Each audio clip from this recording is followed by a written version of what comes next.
जय जगन्नाथ। आज हूँ निर्जला एकादशी बा रुक्मिणी हरण एकादशी। ज्येष्ठ मास शुक्ल पक्ष एकादशी तिथि को निर्जला एकादशी कह जाए। वर्ष को पड़ी 24 एकादशी ठारू निर्जला एकादशी सबुठारू अधिक महत्वपूर्ण। यही दिन पानी न पी उपवास करिवार कथा रही। यह द्वारा सबु एकादशी फल एकाथरे प्राप्त होता है। यह एकादशी रे पानी पीवा मना। खास एथिपाई यार नामकरण निर्जला एकादशी भाव कह दिन व्रत रखिले व्यक्ति को धर्म अर्थ काम मोक्ष प्राप्ति होता है। तेबे निर्जला एकादशी महत्व कौन आम आज जाना। तो आज एकादशी निर्जल रही विष्णु भगवान को आराधना करा जाए। व्रतधारी को वर्षर सबु एकादशी फल मिलता है। भगवान विष्णु कृपा लाभ होता है। तेबे यह दिन उपवास करी भीम मूर्छा हो जाते। एणु यही दिन को भीमसेनी एकादशी कह जाए। कौन रही है यार पूजा विधि। सकाळे स्नान करी सूर्य भगवान को जल अर्पण करा जाय थाए। या परे हलदिया पोशाक वस्त्र परिधान करी विष्णु भगवान पूजा अर्चना करा जाए। विष्णु भगवान को हलदिया रंगर फूल पंचामृत तुलसी पत्र अर्पण करा जाए। यह फल श्रीहरि एवं माँ महालक्ष्मी मंत्र को जप करा जाए। व्रतधारी माने गरीब मान को खाद्य पोशाक चप्पल आदि दान करिथांती। एही एकादशी दिन पानी न पी परिवार परंपरा रही। हेले आवश्यकता पड़े दिन फलाहार एवं जलीय आहार करिपारिबे। तो ज्येष्ठ मास शुक्ल एकादशी भीमसेनी बा पांडव एकादशी व्रतर कौन कथा रही आमे आसंतु श्रवण करिबा। तेबे भीम व्यासदेव को कहले, हे पितामह, भ्राता युधिष्ठिर, माता कुंती, द्रौपदी, अर्जुन, नकुल एवं सहदेव आदि सभ्य एकादशी व्रत करने को कहते। किंतु मु सेमानकु कहूची जे भाई मु भगवान शक्ति पूजा आदि करि दान भी दे पारि, किंतु भोजन बिना रही पारि नहीं। व्यासदेव कहले, हे भीमसेन, जदि तुमे नरक को खराब और स्वर्ग को भल मणुछ तेबे प्रति मासर 2 एकादशी अन्न केबे भी भक्षण करिब नहीं। भीम कहले, पितामह, मु तो प्रथम कही रखी कि मु भोक सही पारेनी। जदि वर्षर के गोटे व्रत रखापी कहते तेबे मु रखिपारि, कारण मो पेटरे ब्रुक नामक अग्नि अच्छी जो मु भोजन बिना केबे भी रही पारिबेनी। भोजन परे ताहा शांत हुए। एइथिपाई पूरा उपवास कौन केबे भोजन बिना रही पारिबे नहीं।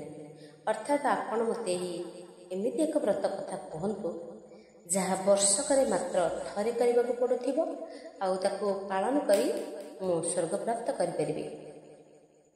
व्यासदेव कहले, पुत्र, बड़ बड़ ऋषिगण बहुत शास्त्र आदि रचना कर कहुई बिना धनरे स्वल्प परिश्रम करी स्वर्ग प्राप्ति करिहे। शास्त्र रे मध्य कहुई जे 2 पक्षर एकादशी व्रत मुक्ति पाई पालन करा जाए। व्यासदेव कथा को श्रवण करी भीमसेन नरक को जीवा भय चिंतित हो गले एवं कहले, मु ए कौन करिपारिबे? ए मासरे 2टी व्रत मु निश्चित भाव करिपारिबे नहीं। वर्षरे गोटे व्रत करिबे जहाँकि प्रयत्न अवश्य मु करिपारिबे। अर्थात वर्षरे थरे व्रत करी जदि मते मुक्ति प्राप्त होई परिबो सेमिति किछि व्रत अछि तेबे कहନ୍ତୁ। এই कथा को श्रवण करी व्यासदेव कहले, वृषभ एवं मिथुन संक्रांति मझिरे ज्येष्ठ मास शुक्ल पक्षर जो एकादशी पड़े तार नाम होछि निर्जला एकादशी। तेबे तुमे सही व्रत को पालन कर। एही एकादशी स्नान और आचमन व्यतीत जल वर्जित अटे। आचमन रे जल 6 मासरू अधिक हेबा उचित नुहे, नचेत ताहा मद्यपान सदृश हो जाए। ଏହି ଦିନ ଭୋଜନ କରାଯାଏ ନାହିଁ, କାରଣ ଭୋଜନ କଲେ ବ୍ରତ ନଷ୍ଟ ହୁଏ। ଯଦି ଏକାଦଶୀର ସୂର୍ଯ୍ୟୋଦୟରୁ ଦ୍ୱାଦଶୀ ସୂର୍ଯ୍ୟୋଦୟ ପର୍ଯ୍ୟନ୍ତ ଜଳ ଗ୍ରହଣ କରିବ ନାହିଁ, ତେବେ ସମ୍ପୂର୍ଣ୍ଣ ଏକାଦଶୀ ଫଳପ୍ରାପ୍ତ ହୁଏ। ଦ୍ୱାଦଶୀ ସୂର୍ଯ୍ୟୋଦୟ ପୂର୍ବରୁ ଉଠି ସ୍ନାନ କରି ବ୍ରାହ୍ମଣମାନଙ୍କୁ ଦାନ ଆଦି ଦେବା ଉଚିତ। ଏହାପରେ ବ୍ରାହ୍ମଣଙ୍କୁ ଭୋଜନ ଦେଇ ଆପଣ ଭୋଜନ କରିବା ଉଚିତ। ଏହାର ଫଳ ପୁରା ବର୍ଷର ସମ୍ପୂର୍ଣ୍ଣ ଏକାଦଶୀ ସମାନ ଅଟେ। ବ୍ୟାସଦେବ କୁହନ୍ତି, ହେ ଭୀମସେନ, ଗୋଟିଏ ଏକାଦଶୀର ପୁଣ୍ୟ ସମସ୍ତ ତୀର୍ଥ ଏବଂ ଦାନଠାରୁ ଅଧିକ। କେବଳ ଗୋଟିଏ ଦିନ ମଣିଷ ନିର୍ଜଳା ରହିଲେ ପାପରୁ ମୁକ୍ତ ହୋଇଯାଏ। ଏହି ପ୍ରକାରେ ବ୍ୟାସଦେବଙ୍କର ପରାମର୍ଶ କ୍ରମେ ଭୀମ ଏହି ବ୍ରତ ପାଳନ କରିଥିଲେ। ସେଥିପାଇଁ ଏହି ବ୍ରତର ନାମ ଭୀମସେନ ବା ପାଣ୍ଡବ ଏକାଦଶୀ ମଧ୍ୟ କୁହାଯାଏ। ନିର୍ଜଳା ବ୍ରତ ପୂର୍ବରୁ ଭଗବାନଙ୍କୁ ପ୍ରାର୍ଥନା କର କି, ହେ ଭଗବାନ, ଆଜି ମୁଁ ନିର୍ଜଳା ବ୍ରତ କରୁଅଛି, ପରଦିନ ଭୋଜନ କରିବି। ମୁଁ ଏହି ବ୍ରତକୁ ଶ୍ରଦ୍ଧାପୂର୍ବକ କରିବି, ଏଣୁ ଆପଣଙ୍କ କୃପାରୁ ମୋ ପାପ ସବୁ ନଷ୍ଟ ହୋଇଯାଏ। ପୌରାଣିକ ମତେ ଯେଉଁ ବ୍ୟକ୍ତି ଏହି ବ୍ରତ କରିଥାନ୍ତି ସେ ବିଷ୍ଣୁ ଲୋକ ପ୍ରାପ୍ତ ହୁଅନ୍ତି। ଯେଉଁ ବ୍ୟକ୍ତି ଏହି ଦିନ ଅନ୍ନ ସେବନ କରନ୍ତି ସେ ଚଣ୍ଡାଳ ସମାନ କରନ୍ତି, ସେ ନର୍କକୁ ନିଶ୍ଚିତ ଭାବରେ ଗମନ କରନ୍ତି। ବ୍ରତ କରିଥିବା ବ୍ୟକ୍ତି ବ୍ରହ୍ମହତ୍ୟା, ମଦ୍ୟପାନ, ଚୋରି, ଗୁରୁ ଦ୍ୱେଷ କରୁଥିଲେ ମଧ୍ୟ ବ୍ରତର ପ୍ରଭାବରେ ସ୍ୱର୍ଗପ୍ରାପ୍ତି ହୋଇପାରନ୍ତି। ହେ କୁନ୍ତି ପୁତ୍ର ଭୀମସେନ, ଯେଉଁ ପୁରୁଷ ବା ସ୍ତ୍ରୀ ଶ୍ରଦ୍ଧାପୂର୍ବକ ଏହି ବ୍ରତକୁ ପାଳନ କରନ୍ତି ତାଙ୍କୁ ଏହି କର୍ମ ସବୁ କରିବା ଉଚିତ। ପ୍ରଥମେ ଭଗବାନଙ୍କୁ ପୂଜା, ଗୋଦାନ, ବ୍ରାହ୍ମଣଙ୍କୁ ମିଷ୍ଟାନ୍ନ ଏବଂ ଦକ୍ଷିଣା ତଥା ଜଳପୂର୍ଣ୍ଣ କଳସ ଦାନ ଦେବା ଉଚିତ।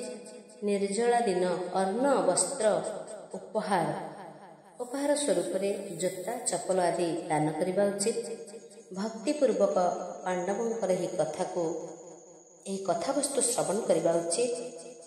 ଏହି ଏକାଦଶୀ ବ୍ରତ ପାଳନ କଲେ ବ୍ରତୀକୁ ଆୟୁ, ନିରୋଗ ଏବଂ ମୃତ୍ୟୁ ପରେ ସ୍ୱର୍ଗ ପ୍ରାପ୍ତି ହୋଇଥାଏ।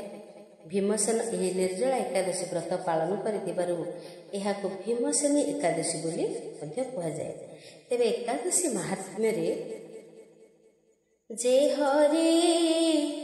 ଯେ ରହି ହରିଙ୍କ ନିବାସ କଲା ନିର୍ଜଳା ଉପବାସ, ଗୋବସ୍ତ୍ର କମଣ୍ଡଳୁ ଅର୍ଣ୍ଣ ଛତ୍ର ଆସନ ସଜ୍ଜାଦାନ, ଉଦକ ବ୍ରତ ତାକୁ କହି ଦେବ ଏ ଦାନ ମାନ ଭରି, ଯେ କରେ ଉପାନହ ଦାନ ପାଇସ ପାତ୍ର ବିପ୍ରୋତମ, ଯେ জন ସ୍ୱର୍ଣ୍ଣ ଦାନ ପାଇ ସ୍ୱର୍ଗଲୋକରେ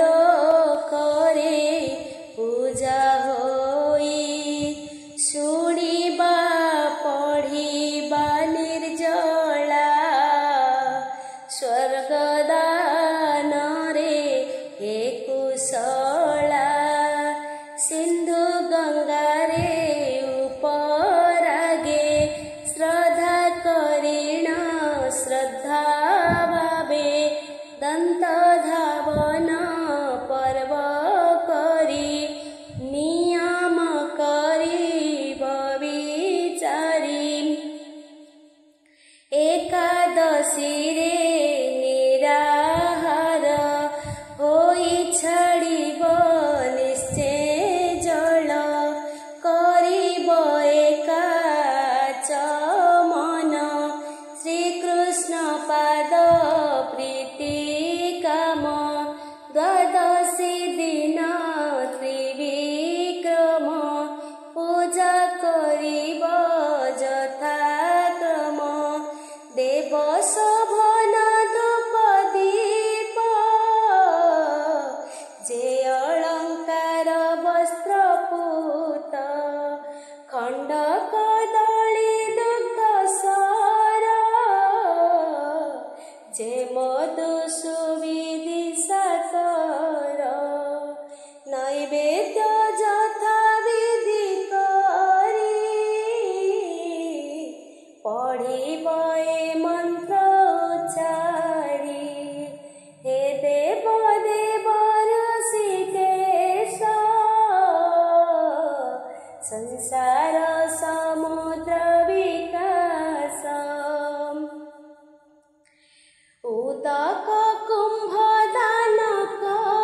दक्षिणा यथा शक्ति चाहि ज्येष्ठर शुक्ल एकादशी